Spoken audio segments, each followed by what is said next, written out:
All right, Vice Chair, you can go ahead. Good afternoon and welcome to the Urban Forestry Board meeting on Monday, May 13th. First, we'll have roll call. Chair Bork said he could not make it today. Vice Chair Kohler, Here. Board Member Pellerin, Here. Board Member McChristian. Here. Vice Chair, we have a quorum. Thank you. First up is approval of minutes from April 8th.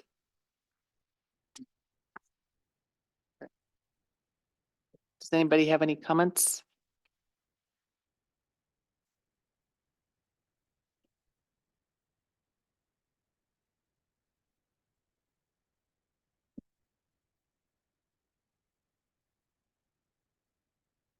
Someone like to make a motion then to approve? I make a motion that we approve the minutes of April 8th. I second. Thank you. Motion passes. Looks like there's no visitor communications today. We do not have any visitor communication. Okay. Okay, next up is board business. Discussion of proposed Sisters Development Code amendment regulating significant private tree removal on a developing lot. Good afternoon. Are you gonna take it away? I will. Okay. My name is Jacob Smith. I'm the code enforcement officer for the city. Scott's with me. He's the director of the community development department. The reason we're here to talk to you is we want to get some input on that code change that we're looking into. We were tasked by the board, the community council. Us. You guys, to look into the code to make sure the penalty for the removal of significant trees on private property that are being developed was appropriate. So a little background on that. We currently have 3 different categories for trees. We have we have right-of-way trees, which are the city's trees. We have regulations for those. About a year ago, a little less than a year ago, we implemented code for the removal of significant trees on private property. Now, a significant tree has an 8-inch diameter measured from the ground to 4.5 feet. So we put into place all the regulations that a private person could remove these significant trees. Lastly, we have the code that we're going to be dealing with now. It's found in the Development Code 3.2.500.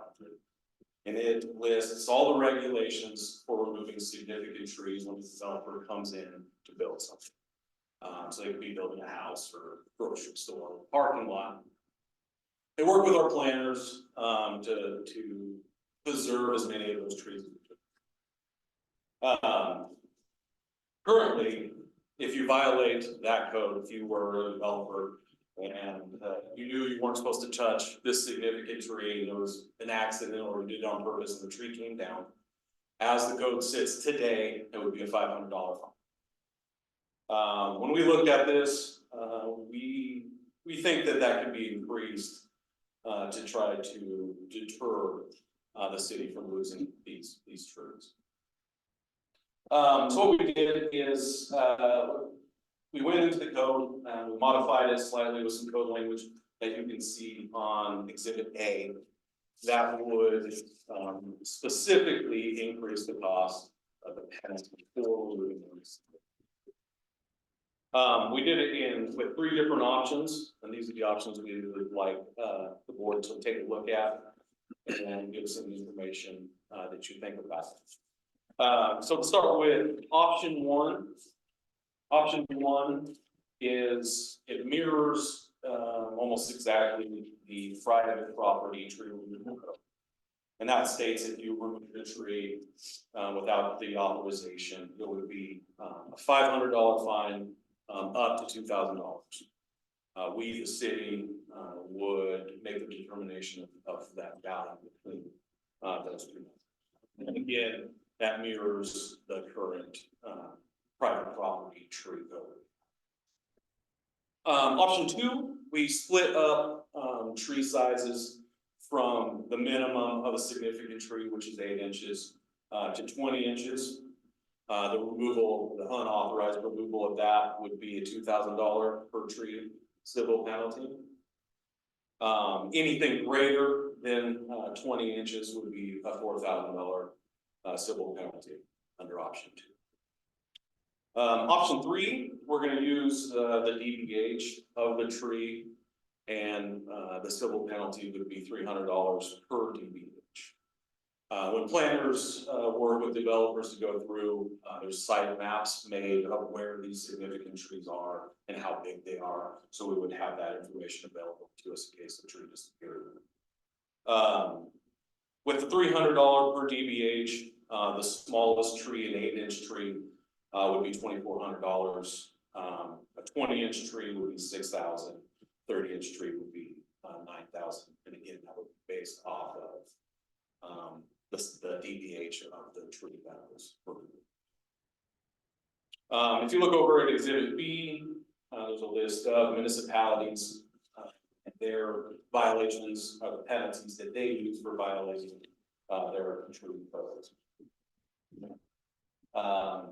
Just in the notes section, lots of municipalities have different categories, so I tried to note that in case that. Scott, anything you want to add? So just wanted to give you a little bit of background on where this kind of came from. Is we did have a development where we had a large tree that was supposed to be preserved, ended up being taken out before approval from the city. And the kind of the discussion about, whether or not our existing fine was sufficient enough to deter people from doing that, or if it's just could be a calculation of $500, for an increased building footprint. I can make that up and easily in the value of my home. So therefore, I'm gonna not ask for permission. I'm gonna beg for forgiveness and pay this $500 fee and no sweat off my back, basically. So that was something that if you want to have a poster child for a change, I think that was a poster child for taking a look at whether our existing fees are enough to prevent that from happening in the future. So we understand that the UFP is kind of charged with more public trees in the public right of way, but with all changes to our tree ordinance these days, we felt that you guys could give us some good feedback and help advise council on what particular track they should go down relative to different options or whatever recommendations you might have. So thank you for your input today. So that's all I wanted to add. Thanks for that summary and explanation, Scott and Jacob. Also, I wanted to welcome Gary Ross, who came in after the meeting started, and Dan Galecki, who is on Zoom. So let's open it for discussion. The municipal code violation or penalty, if you will, is no less than 500, but not to exceed 2,000, correct? You're talking about option 1. Yeah, municipal code matches option 1. Okay, so yeah, municipal or the option number 1 matches our private property tree removal code that we currently have, and we just did last year. Which in turn was, my understanding, formalizing what had de facto been utilized, but it hadn't been in the code. Is that right? Essentially, yeah, we had a different wording that we could have used, but this spring. Yeah. Okay. Thanks. If a significant tree's been removed and we end up, let's say, going with option 3, and the tree's actually been removed from the property, are you able to determine the DBH? Yes, so when a developer goes through the process, we have site maps drawn up of where the significant trees are and their DBH. Prior. Okay. Yes, so that already goes into. So just trying to figure out kind of a worst case scenario. Let's say you've you have a piece of property that you've long owned and you're thinking about developing it, and you know that trees A and B are gonna be problematic for your plans. So right now, there's no formal application with the city. It's just a private piece of property. Someone could take down a couple trees and have a max of $2,000 fine for it. And then like 6 months later, come in with an application to develop the property. I'm just trying to, It would be. Sort out. forestry. yeah. But yes, that would be a route that people could They take. could take that. Okay. They were trying to skirt around. Yeah, okay. My understanding of what happened with the poster tree is that they more like stumbled into doing it rather than had some big master plan, but they did intentionally take it down knowing that it was not. It was, I the way to think, go. clearly marked as I think it was a ribbon tied tree that was marked as not to be removed. Oh, yes, and they Yeah. discussed it amongst themselves at length before they decided to go ahead and do it. I don't know that, but I know that from talking to the developer. So, okay. Well, I'm really glad that this is being, discussed and, that the penalty might be increased because $500 is just not enough for these big trees. For any tree, really. So, Avery, do you have any? Yeah, I have a couple of comments. To me, the, the situation that the tree's in and the character of the tree, specific, the tree that's removed is really important in my mind. And so I really like where you look at Gresham and it says $1,000 or the value of the tree. There's, there's a qualification that registered consulting arborists can attain called it's a tree appraisal qualification, so it's a TPAC. And you basically evaluate a tree. You could say, well, it had a big lean, it was infested with bugs, it's probably on its way out anyways, and the people decided to remove it, right? So there's some relative appraisal there. Or that was a very healthy tree that this neighborhood valued, people really wanted to see that thing here. And you can put a pretty precise number on it. There's 3 different processes by which you can appraise the value of the tree. In my mind, a fair way to do it might be to find somebody the cost of having that tree appraisal done and the cost and maybe the lowest of the tree appraisals, I wonder. But it's an idea and it's something that's in the field of arboriculture. It's a common practice. And I think it would be interesting to kind of to consider that appraisal and the appraised value. That's a good idea. I had one question I had back, not being in the field, not being a professional. What happens if the tree is, you're just seeing a stump? Would they still be able to make that analysis? Well, I think it helps if you have that, site plan drawn up. I know that, for example, at the Sisters Woodlands, they have a really excellent tree map done before the process even started. It has a lot of information. I had a chance to look that over, and I think that would give you quite a bit of information. I'm sure that there could be issues, but I think that's a common problem that people have when they're appraising the assessed value of trees. So I'm not tree assessment qualified, but so I can't speak to that, but it'd be interesting to call and talk with people who are, and maybe they could help you, us determine that a little better. One other comment that I had was just that I noticed it around town, and I just see it over next to the Cottonwood Cafe right now. Subsurface damage to trees, so basically trenching all the roots off of one side of a tree, I think inevitably is likely to kill the tree.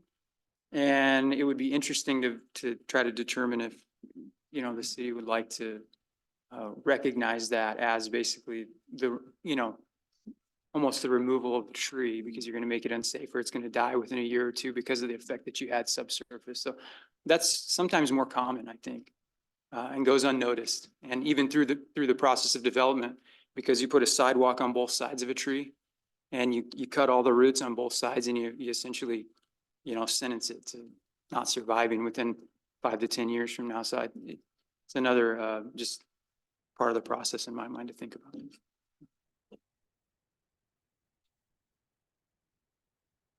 Dan, did you have any comments?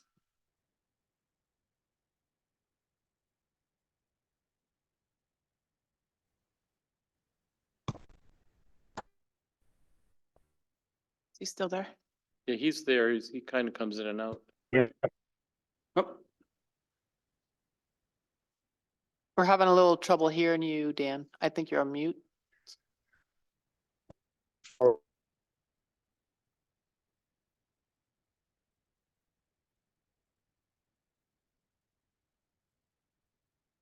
Now he's gone. Now he's back. I think he has poor reception. He might be. I do too. I think it's just.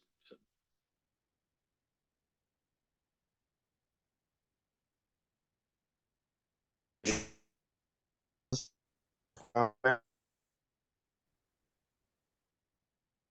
little difficult to hear you, Dan. You're cutting in and out. Yeah, in and out a lot. I agree with the assessment and appraisal. Appraisal is aggressive, but people understand. And I agree with any process that uses diameter or tree size as a measurement and influence of tree price and tree penalty.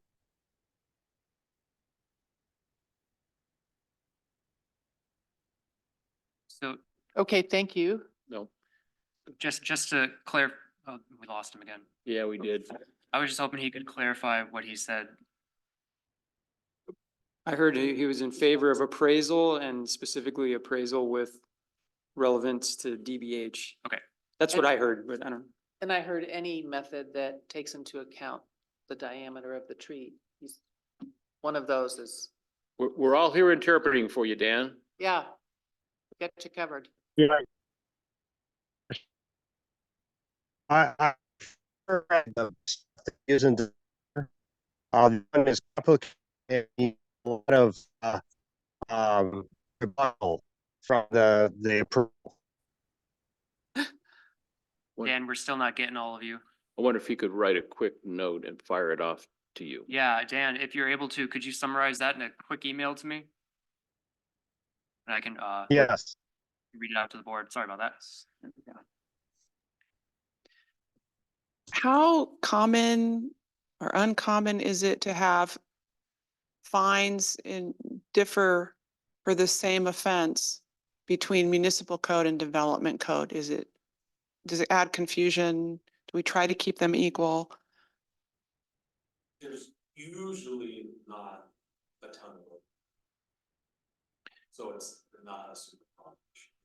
If I can give you an example where a significant right-of-way tree was removed without permission of the city, dropped onto a city street on top of a sewer line. Now, I wanted the fine to be the max, which would have about $30,000. It was putting needles on someone's motorhome. And our previous city manager reduced the fine to something in the $10,000 range, I think. So there is some discretion to do that, but it certainly wasn't a deterrent to the individual who had enough money to pay for it and wanted the tree out of the way. And it was unfortunate because it was a significant tree. It was one of the larger trees in the city. And so, it's a little different when we own the tree and we have the ability to fine accordingly. And the law is up to 10 times the value of the tree if it's in essence stolen, which is in essence what it was done. I can't speak to what your knowledge of the area, but I wasn't happy when the fine was reduced. I'll just leave it at that. But that was a decision of the city manager, and that was the discussion I had with that individual who's no longer here. Yeah, just to kind of add a little bit more to the conversation, yeah, as Jacob had mentioned, there is not a whole lot of overlap between the development code and the municipal code in terms of having the same offenses in basically both sections of the code. This is probably the only one, maybe, that, yeah, that, where trees affect both development code and municipal code. So that would probably be the only area where there'd be a discrepancy. And I think that when there is really, I think you brought up two good points. One is when it's a homeowner. And the other is when it's a developer. When you see a site master plan, those trees are readily identified and marked. And the concept is that the developer will not place structures or other sorts of amenities in an area that will cause harm to the tree. And in the case that we're talking about, indeed, that did not happen. The structure was put right next to the tree and they decided that it was a danger and they took it down.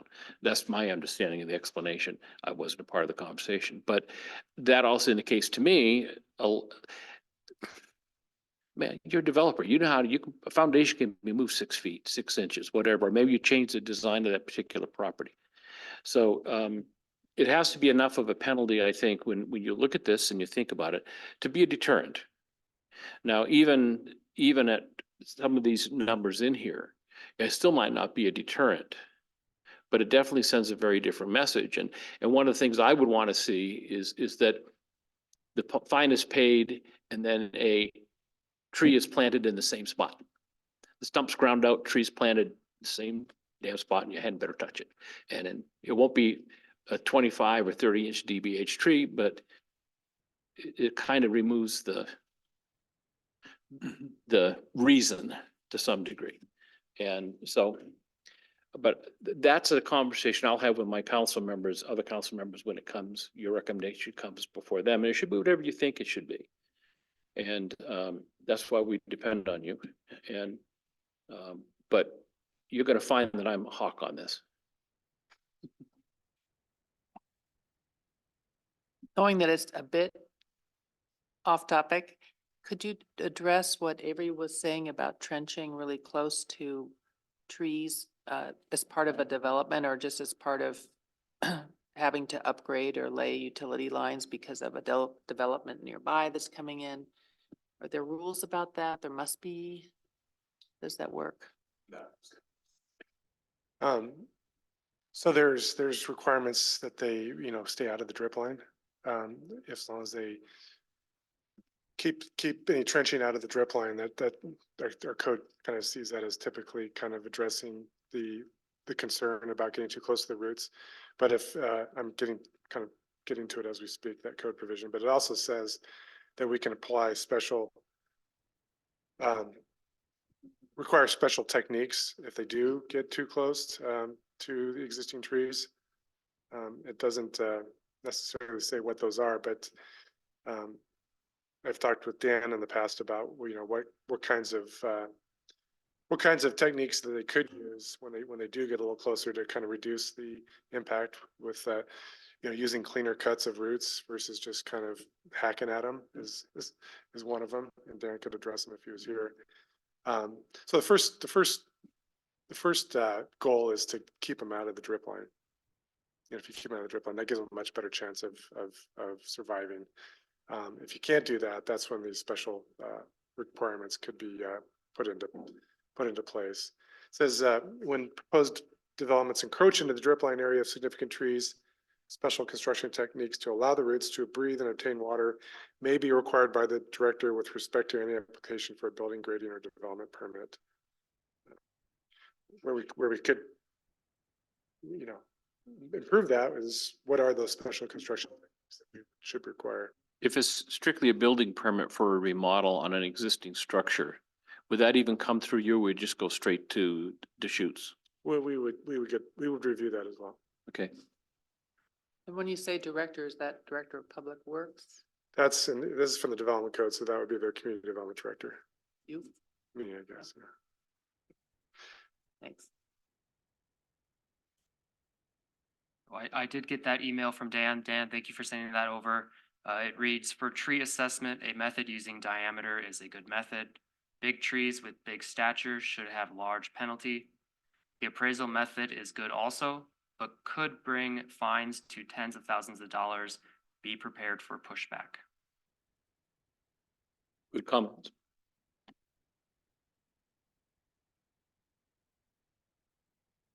On the enforcement, 3.2.510, item 2. The owner of the property upon which tree removal takes place may be subject to enforcement, etc. Should we clarify that to say the owner of the property at the time of the violation?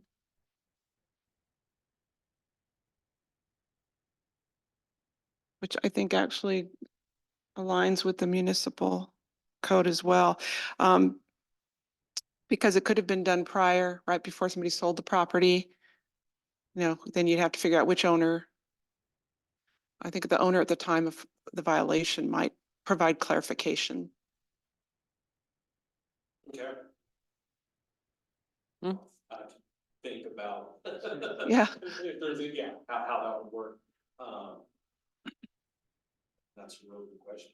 So you were, if someone cut down a tree and then sold the property? But I don't know what the delay is in reporting Yeah, a violation. I don't know if we've run into the issue because this one is tied to the development, so there's usually an active process going. Okay. You see sell the properties being sold. Would usually, I mean, it would usually take a while from when the tree was cut down, typically to when it would be, there would be a lag time, I would think, to when it was sold. You know, But it wouldn't, the key is the words is on a developing lot. And so I think that what we're talking about here, and I hear your point, I think it's a good one, is that this particular code is regulating private tree removal on a developing lot. So developers bought the property, they've done a site plan, trees have been identified to be saved.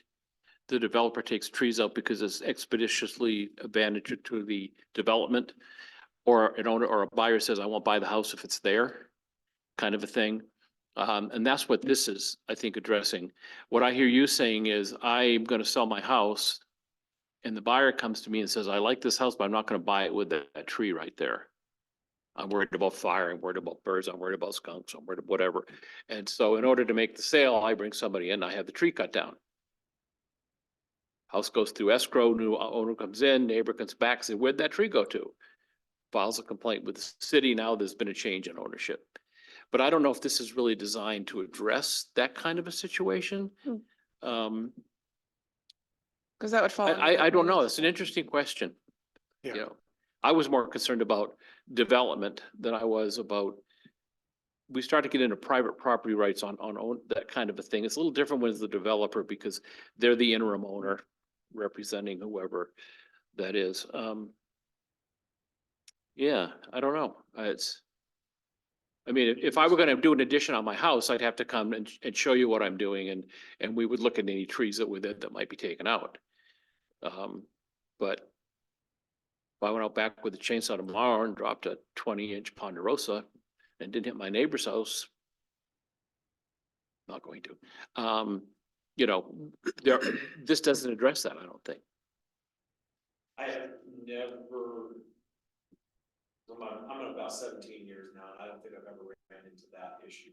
So I think, maybe an email to our attorney just to make sure we're covered in that situation. That would be a good idea. Yep. Yeah.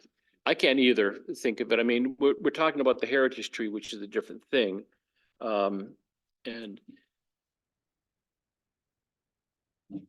it's a good point. I think that, really what we're talking about here is ensuring should the UGB grow into areas that are forested, you know, make sure that we retain as much of the urban forest as we can, as opposed to it growing into open land and those sorts of things. And also to ensure that under property that's under development, that the same thing doesn't happen again and we lose another significant, because that was a big tree.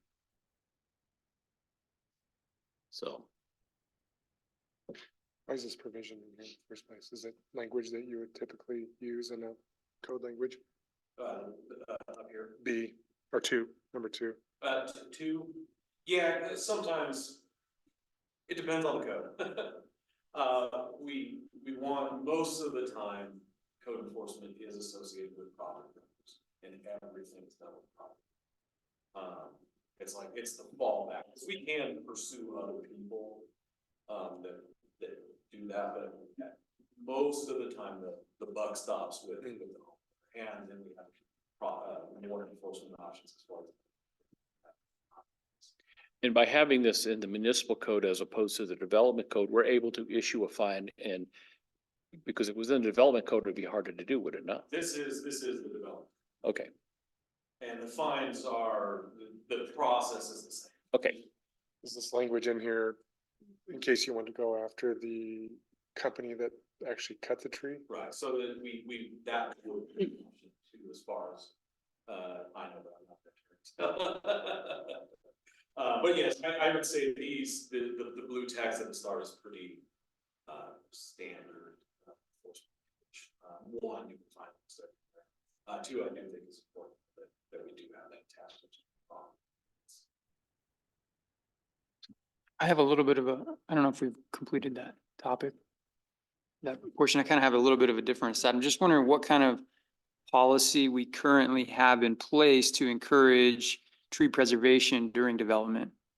Or would this penalty, is it possible that this penalty would discourage a developer from marking any trees to be preserved? Basically saying, I'd like to remove everything because I don't want to deal with, mixing up and accidentally removing a tree that I wasn't supposed to.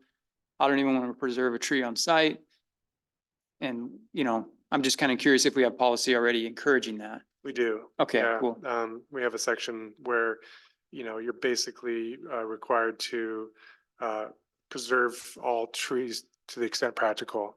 And there's some Okay. criteria where protecting trees may be considered unreasonable, where if it prevents the reasonable development of a lot, if it's like right in it's a grove right in the center, and there's no other options, you can't build around it. Okay. So we do go through a process where we kind of analyze that, and then what's left over are the protected trees that they are required to put tree netting around during development and retain. And sometimes it does happen where trees that they think are going to be preserved die during the process, and they have to come back and request removal. And we do consider that from time to time. So I think that would prevent the scenario that you're. Yeah, exactly. Yeah. That's Scott, who determines in the process of the site plan, the application, the development application, who determines which trees should be kept or should not be kept? Is that a collaborative effort or is it the developer who makes that choice? Do we have someone who goes in, like Dan, or who goes in and walks that property and decides some trees are significant? I mean, how do we, I think of your example there, who verifies that not every tree on the lot needs to go? I mean, the code says you should try, and on these, it's nice words, but who kind of double checks that? Do we? Yeah, I mean, we're kind of the first line of defense, in that discussion. Is it a site visit or is it a discussion? Well, they come forward with with all their trees, significant trees mapped. And they're usually overlaid over the top of what the proposal is. And so if we see significant trees and we see opportunities to maybe make some tweaks before approval to preserve the tree, then we will do that during that process. But who maps the significant trees? That's my question. Who what? Who develops the significant? The applicant map? prepares, because it's basically, just a measurement of whatever, all the trees that meet the minimum definition of a significant tree. And then they put the sizes of the diameter on there as well, so we know where the really big ones are. And so those are the ones we try to focus in on trying to preserve if we can. Okay. I just kind of curious. And we've involved Dan in the. I was gonna say, if we, Dan was pretty involved with the woodlands. I suspected as much. He was going out there with their arborist and kind of looking at trees, and then they were able to get quite a bit of concurrence on which trees were, needed to go and which ones needed to stay or which ones were borderline. So if it's if it's an important enough set of trees, we will bring in our city arborist to help advise that process. Okay. I just thought that might be helpful to know. Sure. What was the size of the tree in Woodlands that was removed but tagged to stay? It was at least 42 inches because I went out there myself and measured. There was a piece of the like pie slice that they take out to drop the tree that they forgot to take away. They immediately took away all the slash and everything, but they somehow left that behind. And I measured it. Must have been a beautiful. Well, I think our public works director was out there that day and saw it. Yeah. I think he said we just an hour or two late or something to that Yeah. effect. So, I think you've somewhat addressed this, but one thing that I've become more aware of in looking at like potential heritage tree candidates around town and looking at the trees in the woodlands and the trees that we talk about here about maybe taking them down because they're not doing so well, is that there's a certain percentage of these big trees that look, not perfectly healthy, shall we say. But many of them don't look like they're doomed within the next year or two. They just might look like, wow, kind of dry and a lot of brown versus that one over there that's of similar size. Or some of them do get completely dead at the top or on one of their branches. Anyway, my question is, how finely do you tune that judgment at the time when the development is first starting and you're deciding, like in the case of the woodlands, which ones could be saved that are big? Because I'm thinking that somebody like the woodlands could come and say, well, yeah, we did take that big tree down, but in fact, it was kind of sickly and we thought we were doing really the basic, most prudent thing for liability and blah, blah, blah. So how do you process all that? In that example, it doesn't. They would have removed the tree without authorization, so the penalty would have. They can say it was dead or whatever. It wouldn't matter because you already assessed it as a tree to be saved. well, and I think if you think about option 3, a 42-inch roughly DBI tree would be a $12,000 fine, almost $13,000 fine. That might be enough to make them come to the city and say, come out and look at this tree with us and see what we need to do. And I think that's really what we're asking for. We're not saying that a tree can't go if something has to change. And sometimes that's a discussion. So you might say, well, okay, but on that lot over there, you have one identified to remove. It's got to stay, so you're gonna have to plan around it. I mean, that's kind of those discussions. I think that a $500 fine, which was what was on the books at the time, was like, okay, gonna cost me more to take it down. Yeah. Mhm. Well, And the value of the wood's probably more than the fine. absolutely. So go for it, and I'm not trying to be nasty to the developer ever, I mean, but those are business decisions. And the concept is to make it onerous enough that it's worthwhile asking the question before you make the action. Hmm. That's how I look at the world. You guys are gonna make a recommendation. I need to be quiet because I have to Yeah. decide on this, so. The tree may end up coming down eventually anyway, but Yeah. at least you had that conversation. It's an effort to engage our city arborist to get another opinion on the tree, Right. We're not, when it's significant enough, we don't just take the applicant's arborist report as the gospel.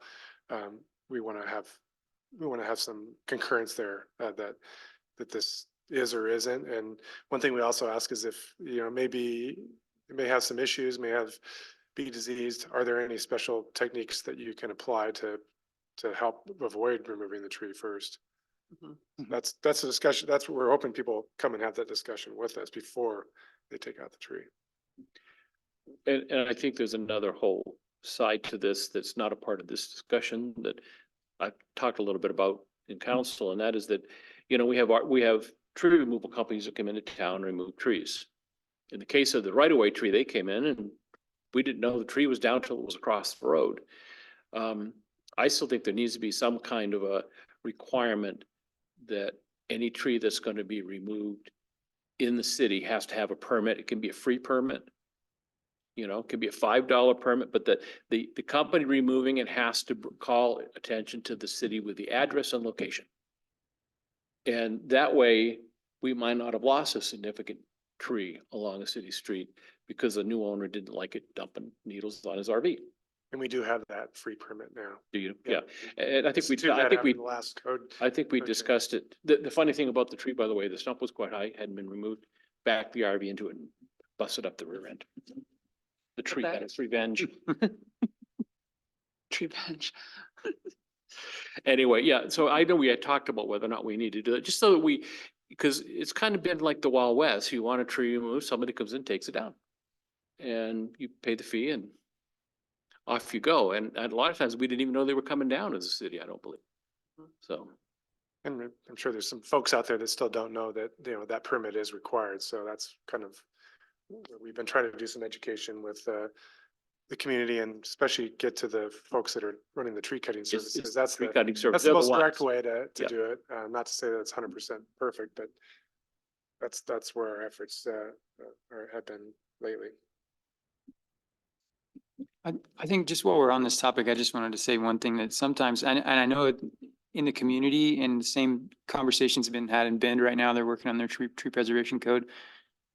The largest and oldest trees on most sites are the most challenging and difficult to preserve and a lot of times not the best candidate for preservation. And so I think it's interesting to consider that and to realize like, if you want to preserve a 42-inch tree, you're probably going to need something like, what's 12 times 42? You're going to need 12 times the diameter of that tree, Ideally. ideally out from away from the trunk, protected, so that you're not damaging the roots because the tree's so mature, it's not going to respond well to any kind of damage. So I think that's kind of interesting to think about and to consider, you know, in these types of discussions, because, you know, you may want to preserve some trees on site. I think the community wants to see the biggest trees preserved, but that's also going to be the most difficult trees for developers to preserve. And I hear that over and over lately, and I think it's something to consider. Well, that's a good point, Avery, and also in other discussions I've had with Avery that older trees, they need more than to be just left alone. If you're really trying to manage them to be as healthy, it's like an older person. You well, might talk want to about me do. that way. Hey, I'm with you. You might want to do certain pruning, or you might want to, like you say, make sure that there's a huge diameter around, that they're not putting asphalt. I mean, asphalt is so near to many of these big trees, thereby diminishing their ability to get water dripping down. And also, I don't know what the direct impact is of all that heavy compaction year after year. People parking right underneath them, et cetera. That's a whole other topic really, but in thinking about heritage trees, that's one of the pathways I've been pondering. It's more than just saying that's something to say, but you have to observe it. Like there's a beautiful tree when you're coming into Sisters. It's on Creekside Park, Creekside Campground side, right by the bridge and the way station for the trucks. Mhm, right Huge there. tree. That's the one that you went out to see. It's actually ODOT property, but if you look at it, it's just not really perfectly healthy. And I bet it's suffering because of where it is. And I hope it, And they, I hope it well, they also- survives, but- ODOT expanded the bypass on the back side of it quite a bit over last summer. So that area, that tree was further away, but they went in and made a big parking bypass in behind the building Mhm, and expanded that width by quite a bit. mhm. From a board perspective, I would like you guys to make either a recommendation or recommend two, one way or the other. If I don't care, you can recommend one and send it forward to us and that's fine. I can represent the discussion, or you can choose two and send it to the council, let the council debate it. Either way is fine. But I think that in the interests of having something for the council when it goes forward, you know, if you can eliminate one right off the bat, do so. Mhm. So you got three options. Let's see if we can get rid of one. and then go from there. And I don't care if you send 2 to the board or 1 to the council or 2 to the council. That's kind of up to what you folks want to do. And at that point, I'm going to step back. So I'll represent it when the time comes. I think that's a good approach to maybe eliminate an option if we can. And considering that we don't need to necessarily match the municipal code fines in this development code, and with the understanding that development companies may not feel a $500 fine or a $2,000 fine even to impact them at all in a negative way, to deter them, I would vote for option 1 to be removed from our list. I second that. Is that a motion? I move that. Move that. You second? And I would second that. yeah. All in favor?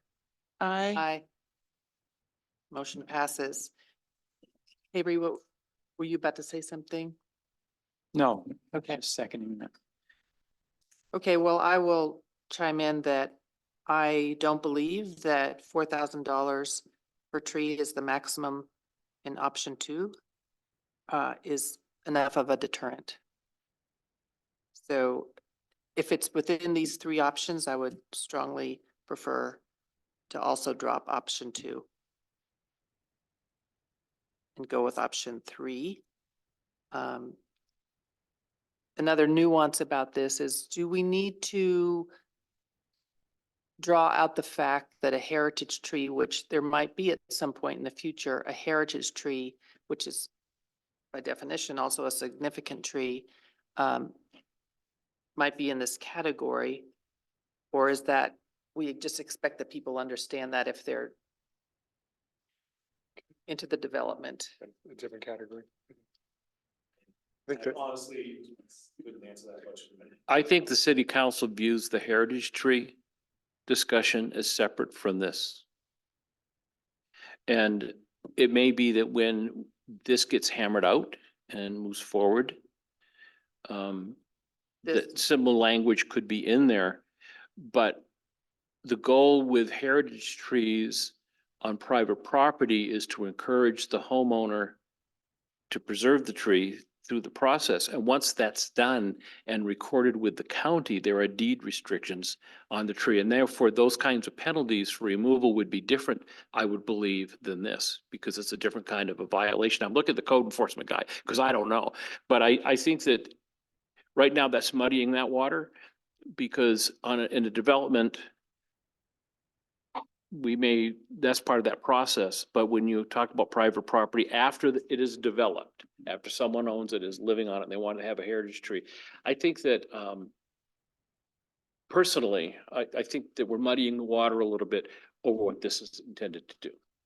yeah, it would be addressed in a different part of the code. I think so. It would be addressed somewhere in else. the development But when code. that time comes up, Be addressed in the- penalties can be looked at. And certainly, if this is the penalty for a developer, it would make some sense to consider what the penalty is in the municipal code. Mhm.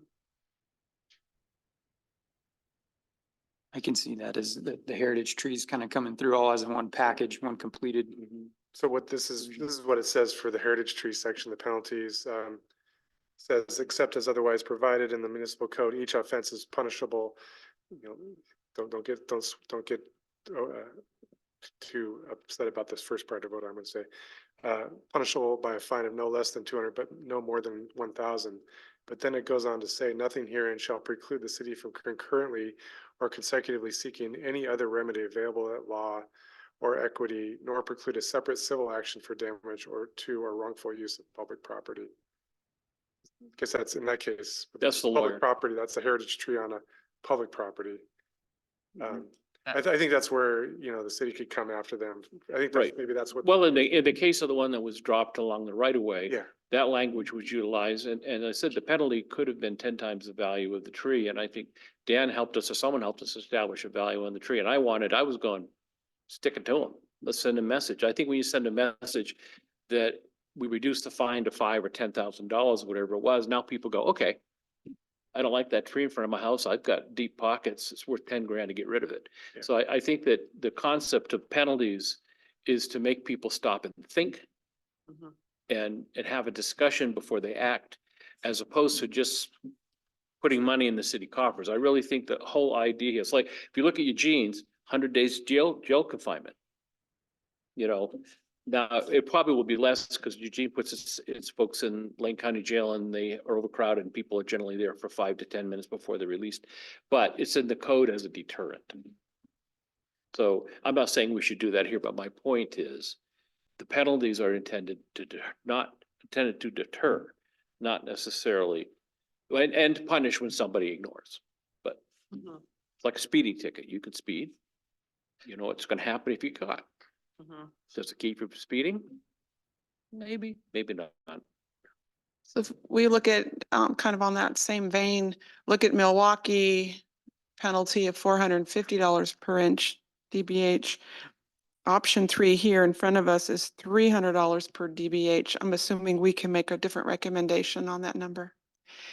Can I ask, was there any thought behind that $300 and what was that thought? Yes, so when I started trying to formulate the penalties, I started with option 1, which is the same for the private. And it had a max of 2,000. So then when I went to option 2, the lowest amount was the max of the previous one. And then that was approximately the same Yeah. for option 2. Being a little more. Oh, no, excuse me, I didn't do that for option 3. Option 3 stuff. Yes, I wanted that lower, the very smallest significant tree to still be in the realm of where we're talking. So I did lower that to the 300, but haven't brought it up. Kevin,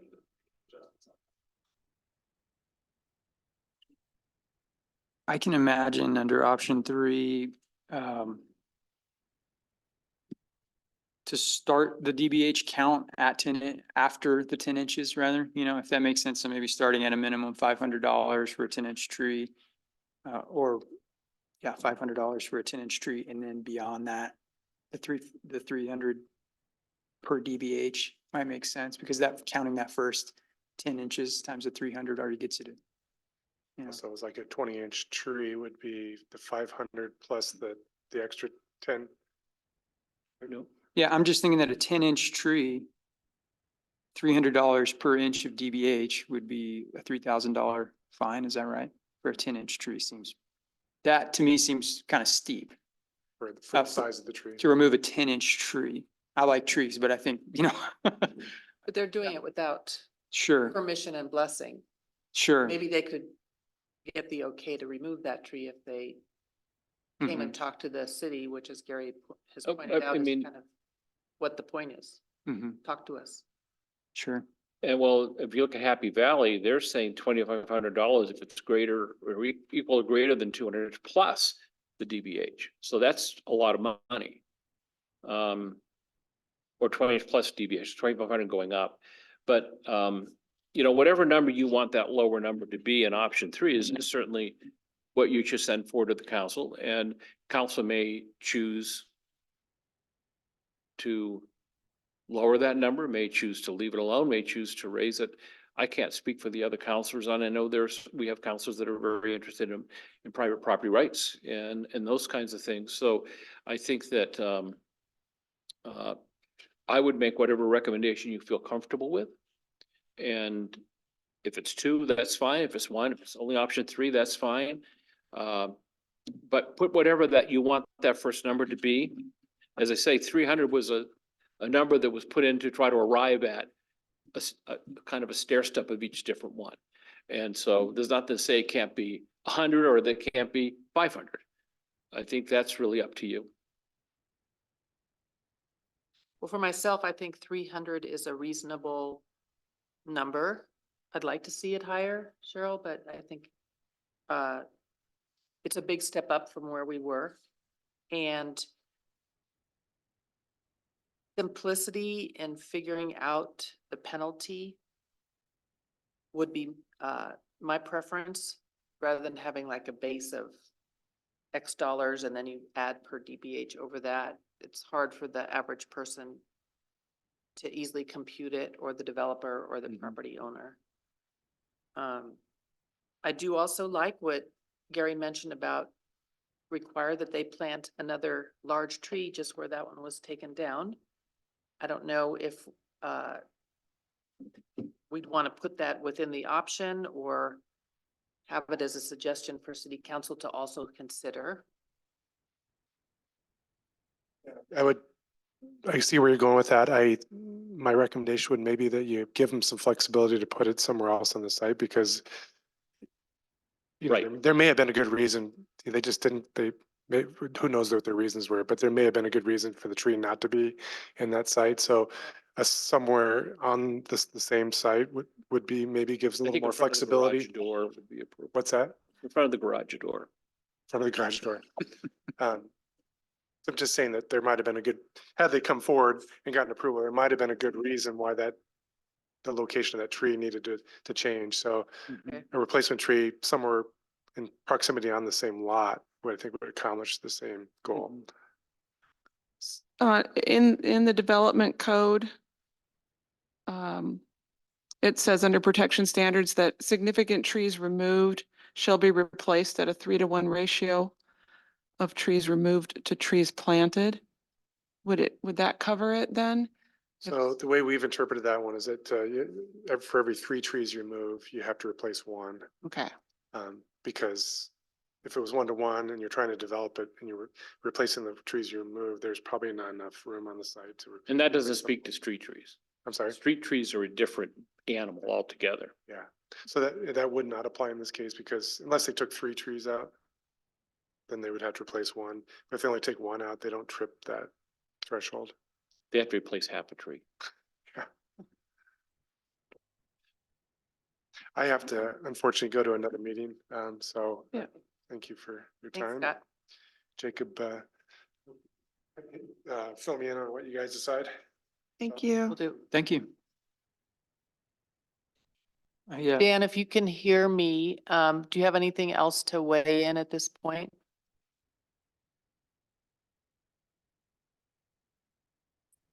Yes, I sent Jackson a document. He may circulate later after the meeting. I included a PDF from some other state. It gives step-by-step instructions on how to assess the tree and explains the rationale for that. And also this method stands up. It's a recognized method for assessing penalties. And you could use this as when people do push back, you can use this document and say, this is a recognized method and it hopefully should stand up. Thank you. By the way, we could hear you that time. yeah, I think I'd like to make a comment just that, and I think I'm agreeing with Dan here, that I think the tree appraisal process is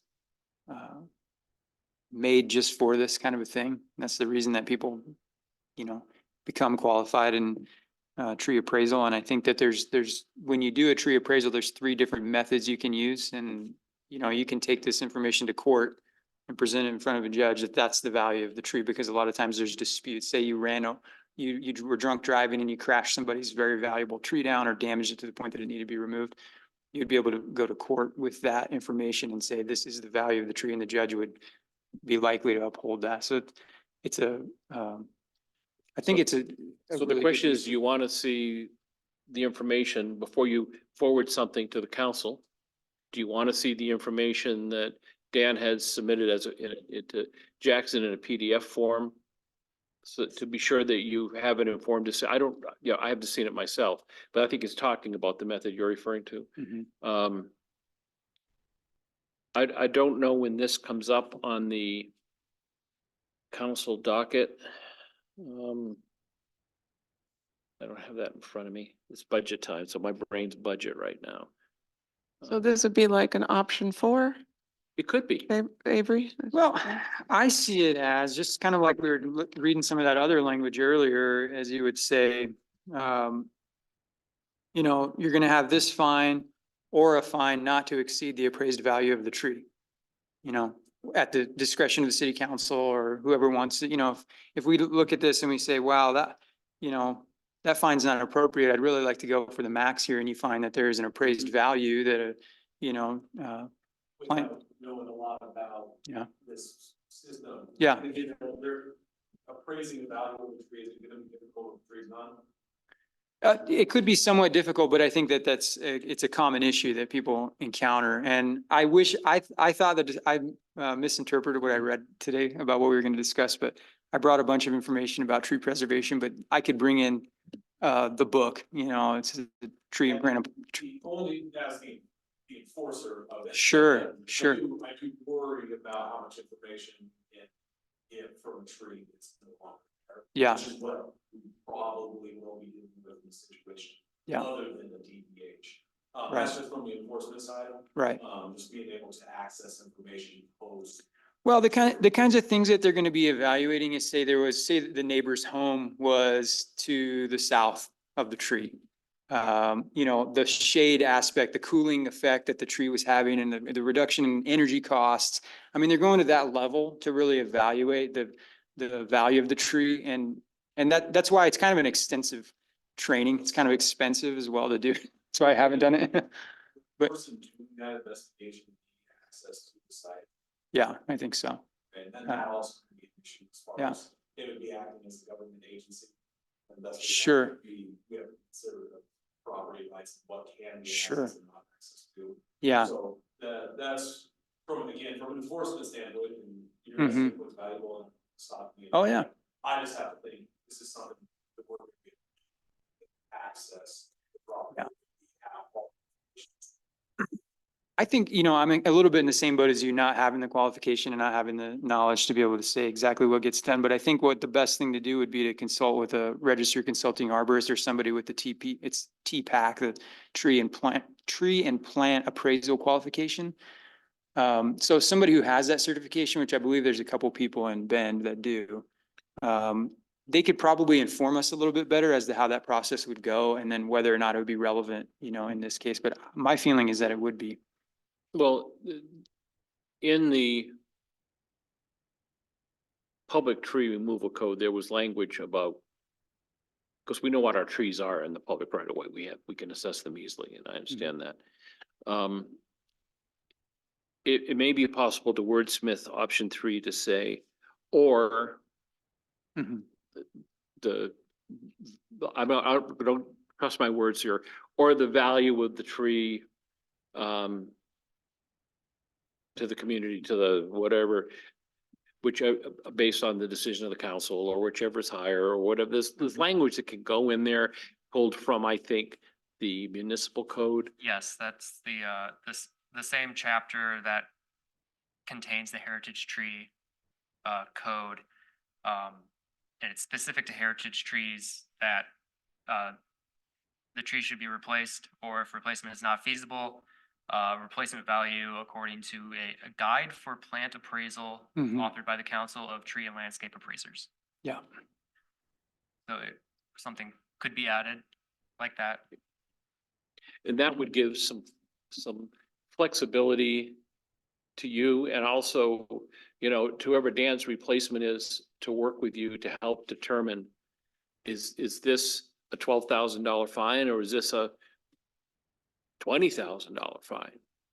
You know, I think that the benefit to the city of that tree staying, given its stature and everything else, plus its age, plus, as you mentioned, the shade aspects and things like that, when the tree probably could have been saved if the lot was platted slightly differently. And that's what the developer does. Their job is to plat their lot, decide where the street's gonna go, or to put a different structure on that particular piece of property than what was put on. So the foundation wouldn't be 6 inches away from the tree. Or 8, whatever it was. And so that was a business decision in my mind, and went in with both eyes open. And so that's when, you know, if you could use that, methodology. So maybe it's the concept of it's there. And this may cost, it's gonna cost me at least this amount and it may cost me more.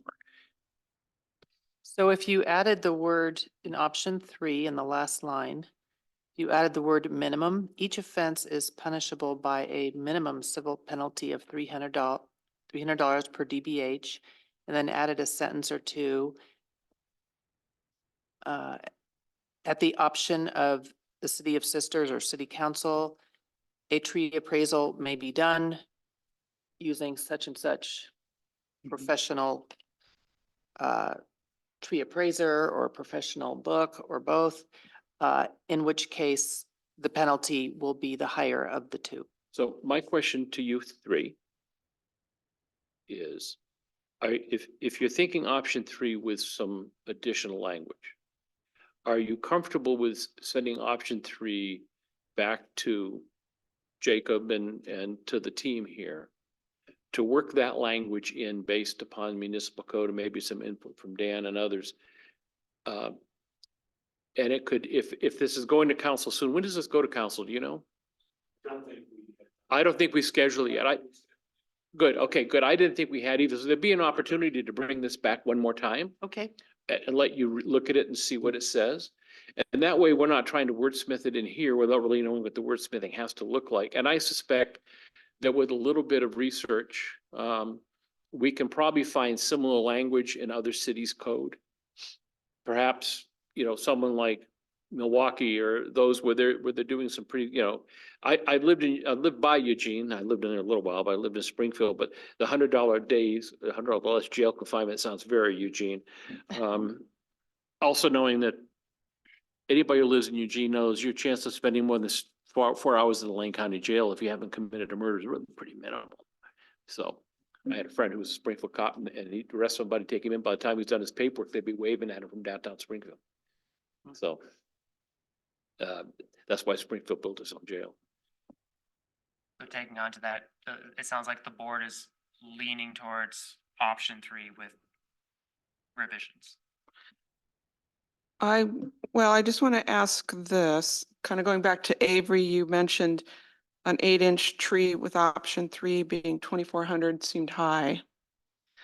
What about a hybrid on option 2, where between 8 and 20 inches is the 2,000, anything over the 20 then goes into the DBH calculation? Or is then 2,000 not enough for a 20-inch tree? It would have been 6,000 with the DBH option 3 for a 20-inch. Yeah. Or do you raise it from 8 to 10 as your bottom number? Mhm. That's the reason we do have. 8, yeah. Because it's matched with the private. Right, yeah, I know but my point is that, I think send whatever you want, we'll discuss it. And I'd prefer simple rather than complex. Which means to Yeah. me, Yeah. not 2 different standards, 1 standard. Yeah, Then you get somebody arguing, well, it wasn't a 21-inch tree, it was a 19. 19-inch tree. I Yeah. measured it. I mean, I think you need to kind of, Yeah. it's one thing to argue on an 8-inch and say, oh, okay. It's another thing to argue on a 20 or a 22 or 23-inch tree. I think again, it kind of pushes me more towards the appraisal because you're gonna focus on the specific tree and sometimes a blanket, if you had a 10-inch Siberian elm growing in your backyard or growing on a development site and you had to pay $2,500 to remove it, probably, it's 24, sorry. Or 25. Right. Yeah. Outside of, And I guess so something important here to remember is that these are trees that have already been agreed upon that they were to be preserved. Yeah, So that's actually, maybe I'm That's getting the a little off important thing topic about here. Yeah. this is that there was the opportunity to say, we want to take that tree out was Right. there. Right. there was an agreement with the city. Yes. Okay. And So, so I think that yeah. as a city councilor, I felt when it came before us that the penalty wasn't adequate Mhm. for what the loss to the city was. Mhm. And Now, I have not talked to the developer. I have not walked the site. I have not seen what could have been done to have prevented that from happening. But to me, that's a development decision and it could have been easily avoided. So, and maybe a $12,000 penalty wouldn't have made any difference. Maybe, but I would like to think that might have been enough to get somebody down to City Hall and ask, come on and take a look at Mhm. this with me. Yeah. And that's really what we're asking, I think, isn't it? Mhm. The $450 DBH that Milwaukee had would have been a $16,600 penalty for that woodlands tree. Just a bit higher. I like the higher DBH. And I like the additional wording, like what you were talking about, or an appraisal, kind of leaving it, hey, it could get worse. So. At a if- minimum. If this doesn't hurt enough, hey, Well, and it also means that, like I said, it's we want to have a discussion when these decisions are being made before the tree's on the ground. Yeah. Yeah. And that was dropped early in the morning, Really early. really early. Mhm. So so anyway, So I don't want to complicate this too much, but I know that bigger cities with more complex code and more issues going on with tree preservation, they actually will have a tree bonded for a period of time because say you did cut all the roots of the tree and the tree's not dead, you know, you haven't essentially killed the tree yet.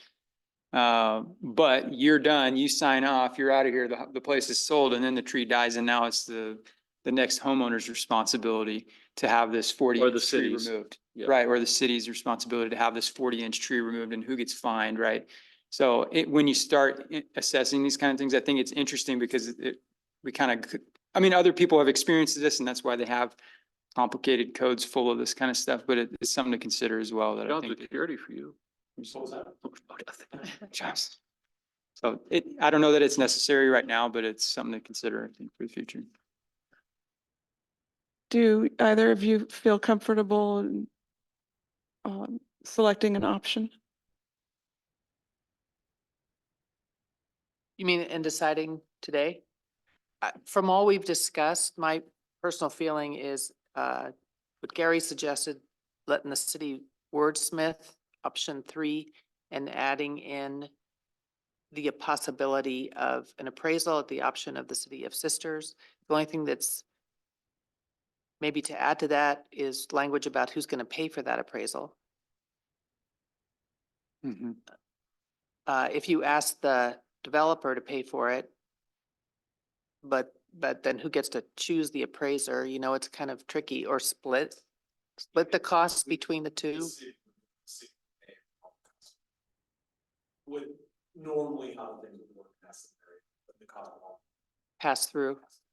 And you We don't, could, okay, I think that to me, that's not a bad solution, because that also gives you a chance, if you feel you need to run it by the city attorney, to be sure that we're comfortable. I don't think it's really a city attorney issue, but you may feel differently, and I never get in the middle of those discussions. But I really think that you're not gonna be able to come up with good wording tonight if you're thinking of adding some of this. You really need to let the folks look at the wording and come up with something and bring it back. And it might be that there's 2 variations of it, I don't know. And that way, when you send it to council, it's been vetted, there's been a lot of discussion about it, there's agreement, and we're missing a member tonight, I think, aren't we? Patrick, Yeah, the chairman. and, Yeah. yeah, I couldn't remember what. So, you know, that way there's, and Patrick, I might not agree with what you're talking about, but let's try to have something we can.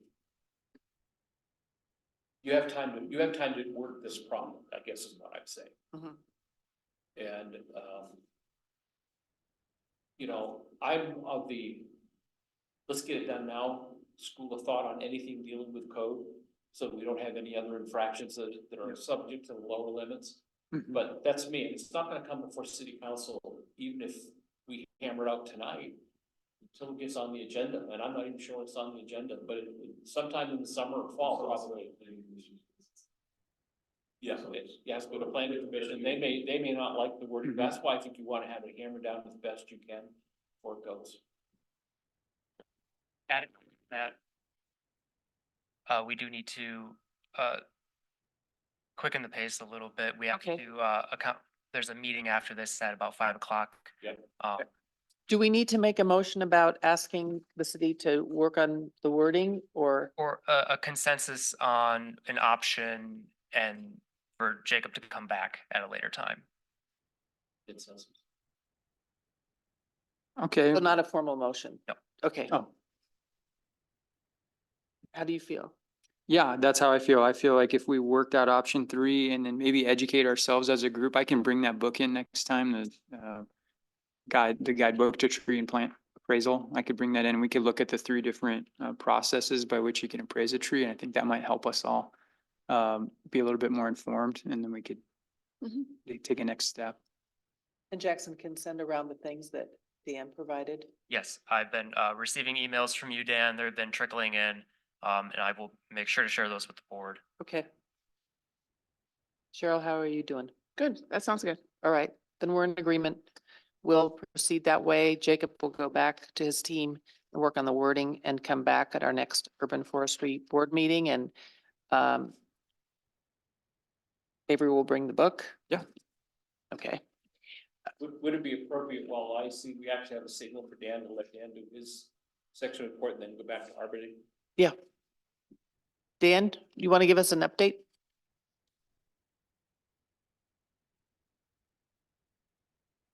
You're muted.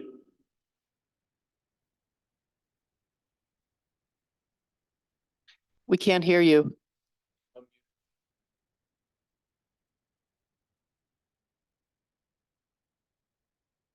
can only ask him to unmute. Yeah. Can't hear you, Dan. Your microphone's on.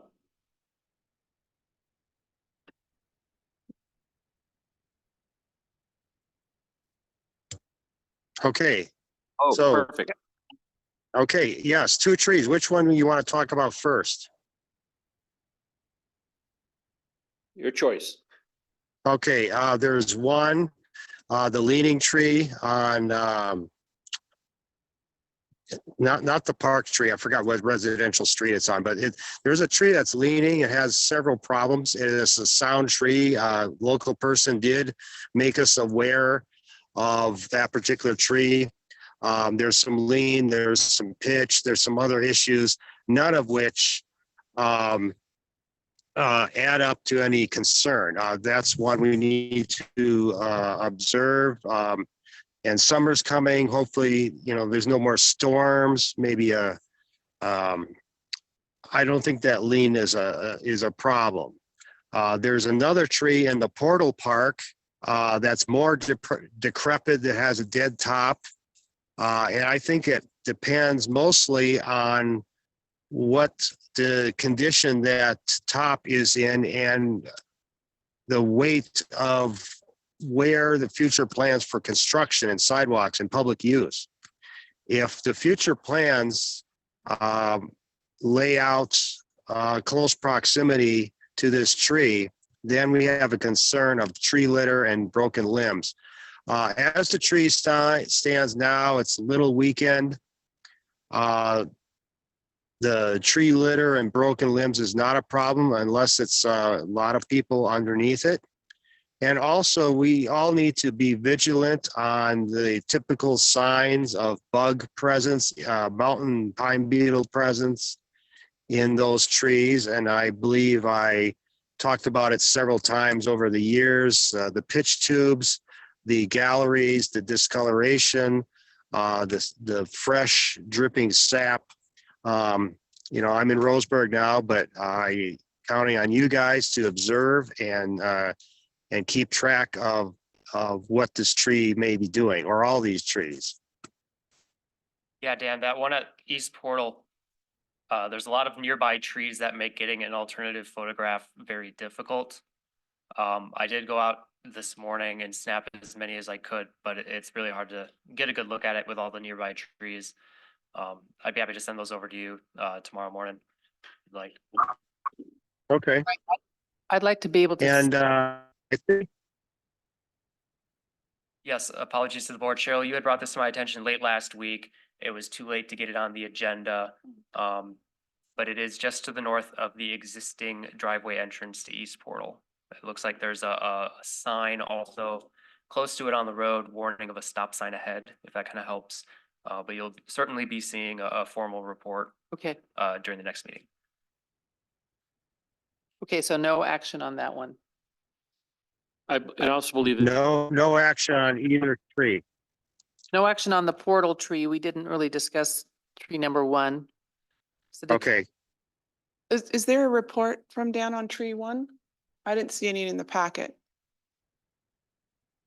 There was no report in the packet. Okay.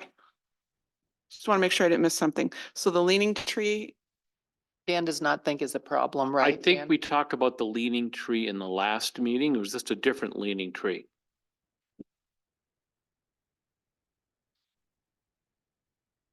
Dan, we're wondering where the location is of this leaning tree. Was this the one on Songbird? Dan, yes, Songbird, that's the most recent one. And I responded via email with some general comments. And so we're talking about the one on Songbird, 420 North Songbird Street. I'll have to look for that report. But that was just a concern raised by the homeowner, mostly for dead limbs that our crew did take care of. And in passing, mentioned the lien. And out of caution, sent some photographs off to Dan. I'll have to double check for that report. And it's a city tree. Yes. Can we punt this till next time? Okay, let's Well- do that. No action, just means observe. So yeah, definitely. Yeah, I'll certainly include that for the Yeah. board presentation, but no action was requested from the board. It's a healthy tree. Yes. Yeah, there's nothing glaringly wrong. I pointed out the issues. We all have to observe those, but nothing glaringly wrong currently. Thank you. Do you have any other specific tree related items, Dan? No, nothing specific tree items, no. Can we have a brief update as to what's going on with the open position for the city forester? My understanding is that there is no viable candidate at this time. Is that true? As of now, we have not made a decision on a city forester. Are people being interviewed? Not at the moment. Okay. So Dan, are you with us somewhat open-ended till that gets resolved? Yes, I could, if this arrangement continues to work, as you see me on the screen now, I can communicate and I could review photos. If it's really urgent, I can make a special trip on a weekend, but I'm happy to participate in this capacity like this. As Paul had mentioned in the previous meeting, we're looking for the best candidate. Yeah. Okay, thanks, Dan. Good to know. Thanks, Dan. So I think Thank that you. do Arbor Day recap now. Sure. So does Dan need to be with us for that or? Dan, you're welcome to stick around if you'd like. Understand if you have. Yeah, I'll stick around till I cut out again. Okay. All right, Arbor Day 2024 recap. Gary came and said a nice little intro when we were starting the day off and Cheryl was there and Jackson was there. We missed you, Avery. But a lot of trees got planted. I don't know exactly how many. We started out with 100 ponderosas, a mix of 100 ponderosas and some aspen and dogwood. And these were planted along White Shoes Creek there, right by White Shoes Creek footbridge by Creekside Park. So maybe 20 kids came with their parents, mostly their mothers. And Susan Cobb was also there and did a lot of planting too. It was a very cold day. And of course, Emmy was there too and organized some refreshments and the whole logistics of it. So do you want to say anything, Cheryl, about how it went for you? I thought it went really well. I think the kids were really excited. If anything, we could get them excited about planting trees, then maybe our future we'll have some more people loving these trees. So I was really impressed with that. I don't know what we might want to do differently next year. It felt like um, it was similar to the year before, from what I understand. No? Okay. In prior years, they've been more mature trees. Okay, not seedlings. No, Okay, but they had Maybe half a children. dozen trees. Yeah, so Big tree. like last year at Cliff Clemens, maintenance went out and dug 4 or 5 tree holes. I think they had 4 trees that they placed and burlapped. And so basically maintenance put them in the pits, Okay, kids threw them in the dirt and watered them. yeah, the holes required heavy equipment for digging. Yeah. And 2 crew members. Whereas to put in the hole. this one, it was very much a hands-on project with, you know, shovels and little itty bitty watering cans and yes, I like the idea of the seedlings too. If we didn't plant them all, that some could be taken home. Yep. By the so partners. it's different kind of a, Okay. Yep. Yeah, I was impressed. I thought it went well with, even with a little bit of rain. Judging by how many were left over and how many were donated, we probably planted about 100 of them. Great. Wow. and I think that if we'd had a little bit bigger turnout, they all would have gone in. But the combination of the weather and the little guys, you know, they wear out at some point in time. And as an aside, it's not an arbitrary day. 2 days later, I saw one of our Deschutes watershed members, a young woman who was there. So I think she's the education director. And she was, and another person were unloading several, probably another 100 containers of native plants. At the same place? Up by the street bridge, up by Locust Street. They had balls tucked in under a tree there, because Oh, it's a nice. short distance to carry them. And they've got a magnet school from Bend coming over that's going to be planting more trees in the riparian zone, but these are shrubs, so it's going to be native shrubs Mm-hmm. that you would find in this sort of an area, as opposed to the dogwoods and the trees that the kids did. And I think they have probably a good 100 of them there. I looked at the number they had, so they're still there. So I don't think they've done the activity yet, or maybe they've done half of it. I don't know, but I haven't seen the bus. It's probably a next week activity, last week Great. type thing, you know.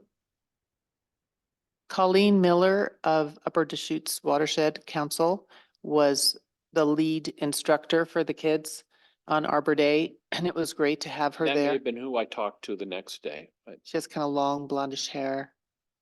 it was up on her hat. Okay. She does many of these. Yeah, but she told me she was in the education outreach division, so. She's Okay. it. Yeah, Colleen is the director. Also, I want to mention that Project Ponderosa out of Sun River sourced the trees for us at They were healthy trees. a very reasonable cost to the city, the 100 Ponderosas. And then there were additional ones that were purchased by the city, the dogwoods and the aspens, but they were fewer.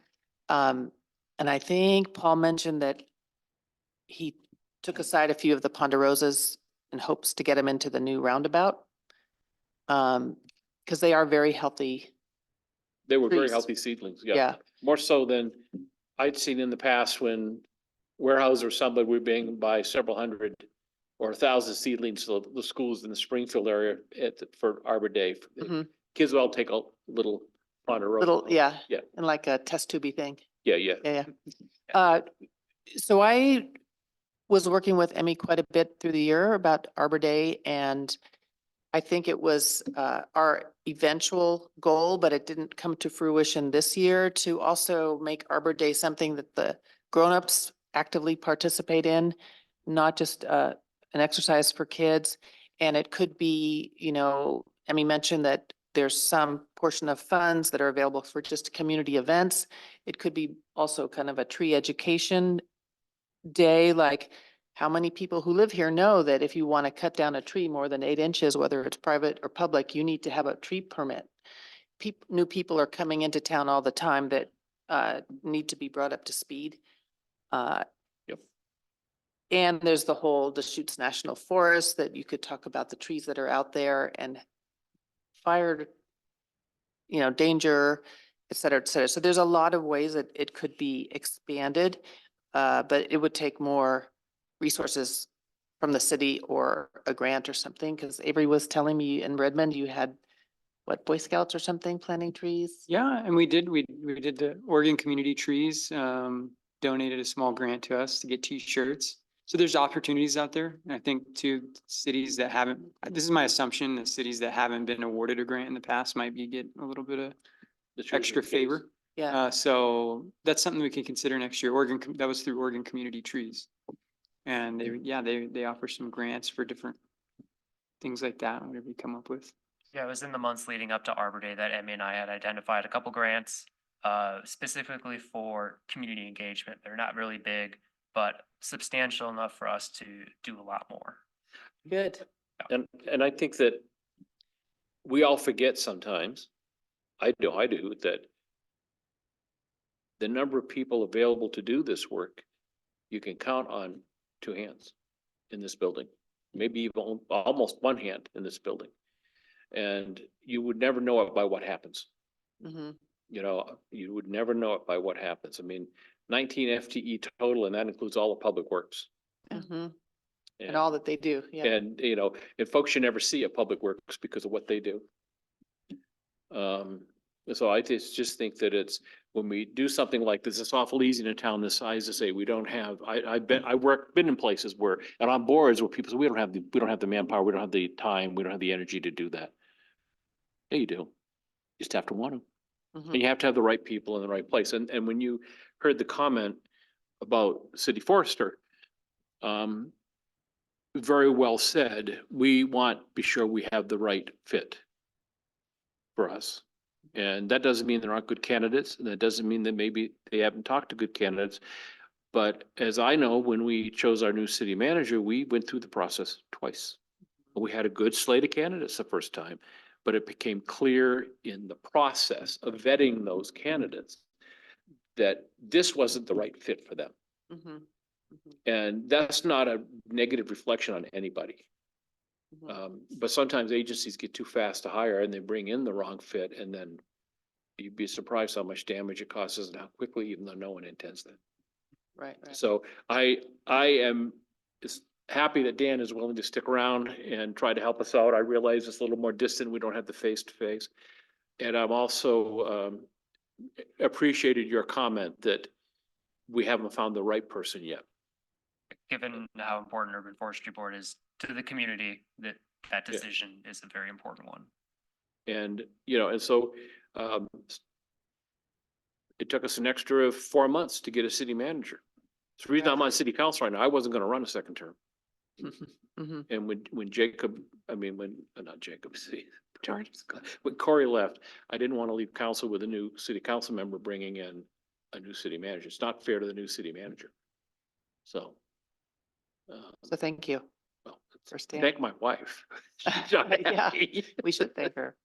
I have a question, Therese. I'm wondering, you were talking about working with Emmy throughout the year, and I wonder what kind of timeline that was and when we might start getting prepared for Arbor Day next year, reasonably, or when you started this year, maybe just to have an idea.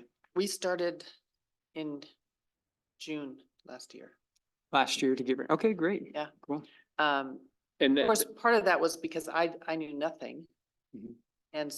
And Rebecca and I were both working with Emmy at the time. So part of it was all of us kind of getting together and trying to understand the history and where we could go this time. And we explored lots of different things to do. And it ended up being like a slight step up, but an important step up and expansion from years prior. And I think now it could go even further. And And I would love to have both of you guys real involved. And of So- course you too. though I'm okay that way, because I have sometimes with staff, I like to maintain that some distance. Yeah. It's a little different, but I would say that having those dialogues earlier with the limited staff that we have is valuable to them because it doesn't have to fit into a tight time slot. There's opportunity to work on it. And, you know, I know Amy's great to work with and I have no problem there, but the reality is that she has busy times and slow times too. So it's, when you start early, you have the opportunity to work those in. Mhm. Right. So, And what we did then, we don't have to do the same thing as we had monthly meetings in person here. But then if it happened, as it did, like in the late summer, we just had to like give up on one of the months and around holidays, we had to give up on one of the months. It was too hard to get people together, but at least if you have that default and it's in person is really helpful, I found. Rather than, you can do it electronically, but it's harder. Okay. And she's not here, but many thanks to Emmy. And many thanks to you, Jackson, too. You did a lot that All day. goes to Emmy. She organized the whole thing. Yeah. she's a find. And Sue Stafford came too, and Yeah. she said it was a real big step up from other years. Yep. And I'm not faulting other years. It's just, you know, it wasn't that the city didn't really want to do anything. We had plans and identified areas, but this was far more of a celebration. Mm-hmm. You know, the kids had a good time out at Cliff Clemens with watering cans and watering. Oh, they hoses. did. They were But, so and so cute. I'm not taking away from that, but this really involved a lot more people. And I really do think that when we talk about what I said, 15, 20, 30 years from now, when they have children, or when they're adults and they don't have children, whatever, but when they're enjoying that park, they can walk to the area where they put a tree in the ground. Mhm. That tree may not be there, but there'll be one right by it because they've got planted pretty close together in some cases. Yeah. And that tree is going to be owned by a lot of different people. And, you know, and so that's a sense of pride or a sense of, I did that, you know. Sure. And for the kids to come back with their parents, in 5 years. Yep. Sweet. Yeah. Okay, I have just one other topic, a quick update from Jackson, if you have it. Do we know yet when heritage trees are gonna be a workshop for city council? We are looking at the last council meeting of June for an open workshop space. I've already been talking with Carrie about that, so we're gonna be working towards that date. Last workshop. And as you know, you're welcome to be at workshops. There is an opportunity for comment at workshops. Sometimes we listen to you, sometimes we don't know. We don't listen to you. I'm saying that because you were at the last one, so. Yeah. And the workshop, if you've not been to one, it's where 90% of the city council's business gets done because the council format is so formal by regulation and all these other things that free-form discussion is very difficult to have. Mhm. Whereas the workshop is more open, people can make comments, we can respond to their comments. In the council, you tell us what you're thinking at the public comments, we nod and we say, thank you very much, and we don't say anything because we can't. That's all done at the end of the meeting. Hmm. And it makes people feel very disconnected, I believe. It's not a good system, but it's the system we have, and it's a system that's used everywhere, and there are reasons for it. Like your council meetings don't go till 3 a.m. But that's what the workshops are for. And sometimes we'll workshop something 3, 4, 5, 6 times. Because what comes out of it, we say, you know what?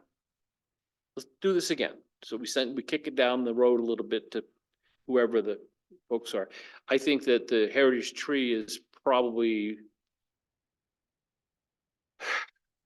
I think we can probably do it in one. And the real question is going to be, we have some councils that I said they're very into public, what you can and can't do on your property. And the real message that is going to be getting the message that we're not talking about our going into your land and saying, that's a heritage tree, don't touch it. We're saying this is a voluntary proposal from the homeowner to protect what they see to be a significant resource. Mhm. And I think council understands that. Initially, there was some in the first discussion, well, what are we talking about here, you know? And so I think that's, you know, I'm kind of confident this is going to go forward. I'm one. There's 4 others. Yeah, I have a revised nomination form. We have a draft recording document ready to go that our legal team has taken a look at, and Mhm. provided comments. So we're ready to go for Great. council workshop for the soonest opening, which is looking like the last council of June. And sometimes, I don't think it's going to be the last council meeting in June, but sometimes we will workshop something and then vote on it that night. It has happened. But it has to be on the agenda for us to do that. And I don't know if that's the case. Usually we workshop and bring it up at a later date. Sometimes it's the next meeting, sometimes it's a month or 2 down the road if it requires a lot of work on the part of staff. Would it make sense for us to review the form in here Mm, ahead of the workshop? Minor changes have been made and they were all suggestions from From the us. board. Okay. Not much has changed Okay, outside of Gary's recommendation for additional pages on the comments. Meaning, I suggested that there be additional, that the comment section, why this is important was too small. Mhm. So we have some people like me that are verbose. You wouldn't have seen much change Okay, if we brought it back. And I think if we brought it back to you, then it might not make the workshop. but we don't want that. No, I see what Scale you mean, forward. because then you don't have something Right, prepared. there's, yeah, if, you know, let's say we looked at it and said, well, no, we Yeah. need it, then all of a sudden it's not ready to be workshopped, so. But we could all attend the workshop. Oh, yeah, they're open, they're public. And, you know, people, there's public testimony at the workshops, people come up and sometimes I've seen both ways. Sometimes, depending on what we're workshopping, we'll thank people for the public comment and we'll continue our discussion in public and they can hear what we're thinking. Sometimes we'll ask for clarification. There's been some of that done with the community garden discussion, because that's a lot more complex than it appears to be on its surface. And as I told a citizen who confronted me last night at dinner, when you gonna fix the community garden? Oh, my goodness. Oh, I won't tell you. Well, if you knew the person, you'd understand. Anyway, you know, so sometimes we'll ask follow-up questions. What are you guys thinking? You know, I think we did some of that. That's the free form aspect of it, where you can have the back and forth. And it's a time meeting. You're going to be done at a certain time. And so somebody can't come in and, you know, we don't have 50 people in here that are going to give testimony against something or for something. And if we go into back and forth with that many people, it'll be brutal. And I've seen that. Well, I think councils that do that. I've seen school boards that do that. I've sat in many a school board meeting till 2 a.m. because of that kind of an approach. And so the workshop approach works well. Not fast enough for me, but it works well. So, Thanks, Gary. And Yeah. I've been to several and they are fascinating. They're all a little different. Yeah. Yeah, depending on the topic and who shows up. It'd be good to tune in. And you probably have been to several too. Yeah. Yeah. Okay, anybody else? All right, I'm adjourning the Urban Forestry Board meeting at 4:43 PM on Monday, May 13th, 2024. Thank you all. Thank you.